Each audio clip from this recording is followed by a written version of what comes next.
Rayman Legends 100% walkthrough. This is for the third major painting and will be the level I've Got a Filling. So this is yet again another duck level, and you also use the Firefly guy, whose name I still haven't looked up on Google, to help your way through the level.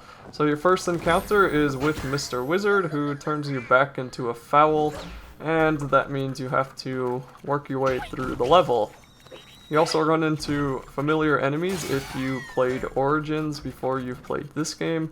I don't know how many enemies in this game are from the earlier Rayman games. I've never played the first ones. So once again, you use things like filling, I'm gonna call it cheese, to block fireballs from destroying you, or to allow you to jump onto different platforms to get to different parts of the level. Now, if you paid attention earlier on, you will see that those fireballs slowly destroy the platforms and the different cheese fillings here. And that's something you will want to pay attention to, but it's not really that big of a deal as long as you don't spend all your time on one platform. So for here, I'm trying but kind of failing miserably to get that stupid cage of lums, and the cause for that is just because playing as a duck is different than playing normally.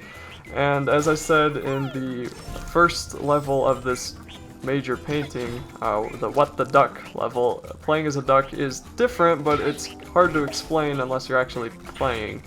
And it's weird. I mean, you attack a lot tighter than you do normally, and I just mean that your attack doesn't go as far, and you also don't really jump as far, and you're just smaller. So this first royalty teensy is pretty easy, as you saw there. Just fill in the fillings and jump on over to free her, because I guess that one's a queen one. Maybe it's a king, I don't know. I mean, for that stupid crown, every time I try and play a chess game, I think that the certain crown is a king, and sometimes I think it's a queen, so I try to move the king, or I move something on the chessboard to protect my king, and instead I'm protecting my queen and making my king vulnerable, and then I end up losing, just because I don't know which crown is which, and every time I figure it out for that chessboard, I can't figure it out for the next chessboard. So I don't know, I mean, maybe I'm just bad at chess. Anyway, moving on. The point of that story was, I don't know if the first teensy is the queen or if the first one's the king, but I've been calling the first one the queen the whole time, so I'm gonna go with queen.